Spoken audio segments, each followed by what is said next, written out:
Hello students, आज हम discuss करेंगे गैलीलियन ट्रांसफॉर्मेशन के बारे में। तो स्टार्ट करते हैं। देखिए, Galilean transformation is a set of equation, यानी बेसिकली जो गैलीलियन ट्रांसफॉर्मेशन है कुछ इक्वेशंस का सेट होती है। यहाँ पे हम दो initial frame of reference consider करते हैं, एस और एस डैश, सच दैट जो एस है ये स्टेशनरी है, रेस्ट पे रहता है, और एस डैश मोशन में है, मूव कर रहा है with constant velocity with respect to S.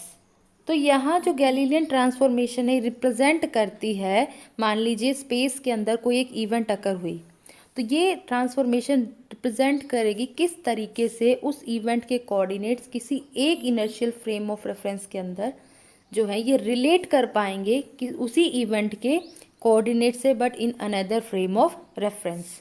जैसे यहाँ हम एक सिस्टम मान लेते हैं, एस और एस डैश फ्रेम मान लिए, दोनों इनिशियल फ्रेम ऑफ रेफरेंस मान लिए, इसका ओरिजिन हो, इसका ओ डैश।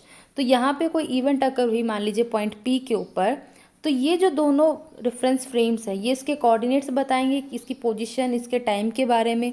तो इन कोऑर्डिनेट्स जो हैं इनके बीच में जो आपस में रिलेशन होता है, इनके बीच में जो ट्रांसफॉर्मेशन होती है कि किस तरीके से ये जो कोऑर्डिनेट्स हैं ये आपस में रिलेटेड हैं, उसी को हम बोलते हैं गैलीलियन ट्रांसफॉर्मेशन। अब इन इक्वेशंस को डिराइव करने के लिए, जो कि गैलीलियन ट्रांसफॉर्मेशन को बता रही हैं, हम कंसिडर करेंगे एक initial frame of reference S, जिसका ओरिजिन ओ है, जो रेस्ट पे है, और दूसरा इनिशियल फ्रेम एस डैश, जिसका ओरिजिन ओ डैश है और वो कांस्टेंट वेलोसिटी से मूव कर रहा है along the positive direction of x और एक्स डैश एक्सेस। अब हम टाइम मेजर जब से करेंगे जब ये दोनों जो फ्रेम है एस और एस डैश, ये इनके ओरिजिन कोइंसिडेंट थे, यानी दोनों के ओरिजिन ओ और ओ डैश एक ही पॉइंट पे जब लाई कर रहे थे, वहीं से हम टाइम मेजर करेंगे। तो हम मान लेंगे कि लेट कर लेंगे कि एक इवेंट अकर करी स्पेस के अंदर किसी पॉइंट पी के ऊपर, जिससे जो एस रेफरेंस फ्रेम के अंदर जो ऑब्जर्वर था उसने उस इवेंट के कोऑर्डिनेट्स बताए एक्स वाई जेड, और इसी तरह जो एस डैश फ्रेम के अंदर जो ऑब्जर्वर था उसने उस इवेंट के कोऑर्डिनेट्स बताए x dash y dash z dash and t dash. ठीक है, उस इवेंट को दोनों ही रेफरेंस फ्रेम के ऑब्जर्वर्स ने ये कोऑर्डिनेट्स असाइन किए। यहाँ टी और टी डैश जो है टाइम रिप्रेजेंट कर रहा है, यानी दोनों रेफरेंस फ्रेम के अंदर जो क्लॉक है उन क्लॉक ने जितना टाइम मेजर किया उस इवेंट का, तो एस फ्रेम के अंदर जो क्लॉक है उसने टी टाइम बताया, और एस डैश फ्रेम के अंदर जो क्लॉक है उसने टी डैश टाइम बनाया। तो इस तरीके से हम देख सकते हैं यहाँ पे दो रेफरेंस फ्रेम है एस और एस डैश। एस के तीन एक्सिस हैं ये रहे, एस डैश वाले के ये तीन का, इसका ओरिजिन ओ है, इसका ओरिजिन ओ डैश है, सच दैट जो एस डैश है ये मूव कर रहा है विद वेलोसिटी v। तो यहाँ हम देख सकते हैं किसी गिवन टाइम t के अंदर जो frame of reference s dash है इसने ओ डैश डिस्टेंस ट्रेवल कर लिया।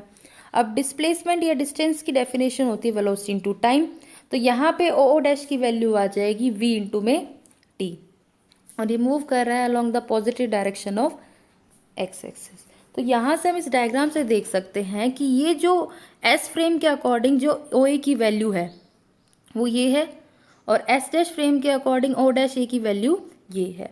तो हम यहाँ से देख सकते हैं कि अगर हमें ओ डैश ए की वैल्यू चाहिए तो O dash A is equals to O A minus में ओ डैश। तो यहाँ से हम ओ डैश ए की वैल्यू निकालेंगे तो ओ डैश ए किसके बराबर आ जाएगा, ओ ए माइनस ओ डैश।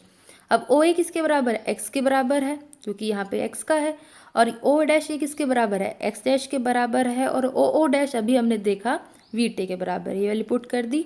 तो यहाँ से हमें एक रिलेशन मिल जाएगा कि x dash is equals to x minus में वी टी।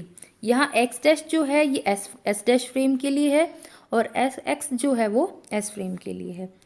अब यहाँ देखिए जो रिलेटिव मोशन हो रहा है एस डैश फ्रेम का वो तो एक्स एक्सिस के अलोंग ही हो रहा है, क्योंकि वो positive direction of x axis के अलोंग ही मूव कर रहा है। तो इसका मतलब वाई और जेड एक्सिस के अलोंग तो कोई रिलेटिव मोशन नहीं हो रहा, तो वाई कोऑर्डिनेट्स तो दोनों के केस में सेम रहेंगे, यानी y dash is equals to y and z dash is equals to Z.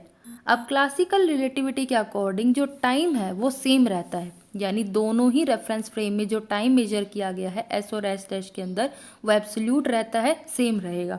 तो यहाँ से हम कह सकते हैं टी इक्वल टू होगा टी डैश के। अब अगर हम ये मान लेते हैं कि देखिए इनिशियली हमने माना कि एस डैश मूव कर रहा है, ये आप मान सकते हो एस है, ये एस डैश है, एस डैश मूव कर रहा है।